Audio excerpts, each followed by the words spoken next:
今天我想分享给你们这篇文章，来自微信公众号蕊希。很遗憾，我们都没有成为理想中的大人。那时我们有梦，关于文学，关于爱情，关于穿越世界的旅行。如今我们深夜饮酒，杯子碰到一起，都是梦破碎的声音。北岛，波兰莱克。小时候总喜欢穿大人的衣服，留大人的发型，假装成大人的模样，以为长大就可以自由自在没人管，以为长大就可以无忧无虑，万事不愁。等真正长大后才发现，这个世界到处都是机关陷阱，人与人之间充满了勾心斗角，想要在这个社会生存下去，必须得咬紧牙关，抗住压力，一步一步地往前走去。大学刚毕业的时候，我跟朋友一起来到北京打拼，企图在这里大施拳脚，实现梦想，成为闪闪发光的大人。那时候我们对自己，对未来都充满了希望，觉得只要肯努力，肯吃苦，一切都会越来越好。如今5年过去了，他选择了裸辞离开北京回到老家，我选择了在一个普普通通的岗位上保持现状。很遗憾，我们都没有成为理想中的大人。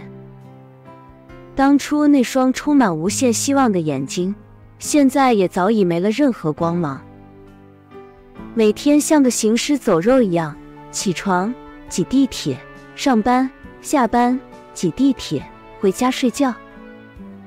被生活反复捶打之后，就会懂得，人生没那么多心想事成，除非你一无所求，也没多人真的能做到自由自在随心所欲，除非家里有矿。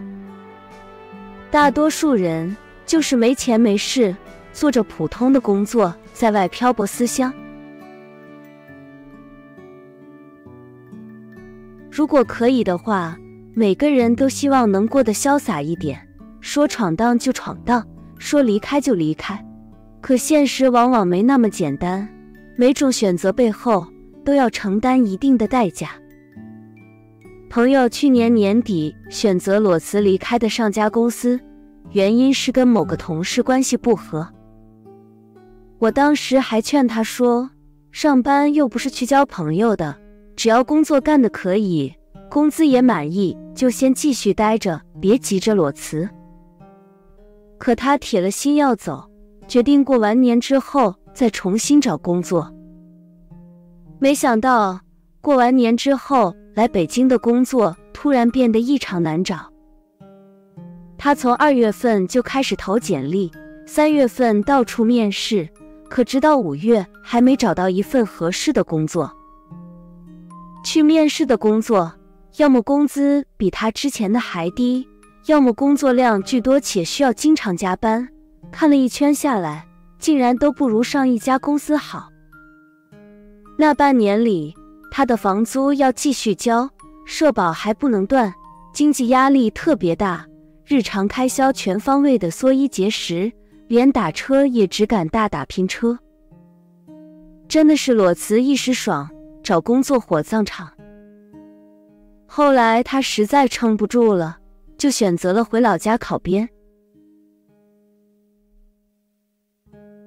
很多时候，我们都觉得工作的烦闷只要靠辞职就能解决，可等失业之后，就会发现比工作更烦的是没有工作。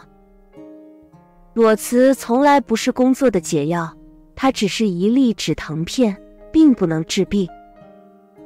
想要靠裸辞重启人生，很难很难，尤其是在大环境并不乐观的现在。今年有多少人到处漂泊，却找不到一份像样的工作？有多少人的工作钱少事多，人际关系复杂，还依然在坚持？没有人真的想工作，但每个人又不得不工作，因为生活要继续，人还要往前走。一日三餐要钱，生病去医院要钱，房租水电要钱，出去旅游要钱，赡养父母要钱，没有殷实的家境，没有稳定的靠山，一切都只能靠自己。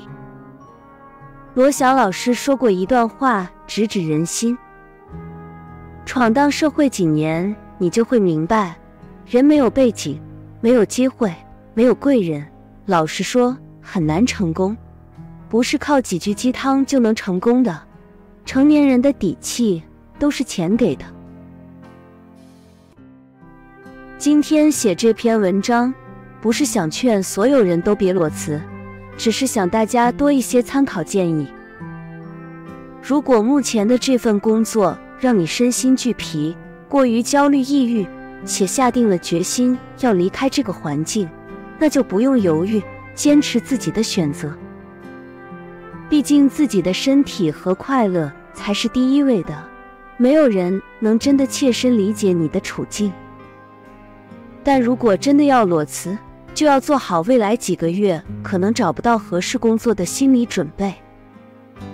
这个社会就是如此，你要选择自由，但必须承担自由的后果。不管怎么选择都没错，但一定要尽可能提前谋划，减少后悔的可能。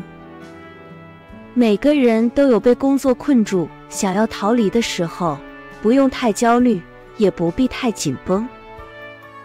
实在找不到的方向的时候，不妨停下来，重新找找自己。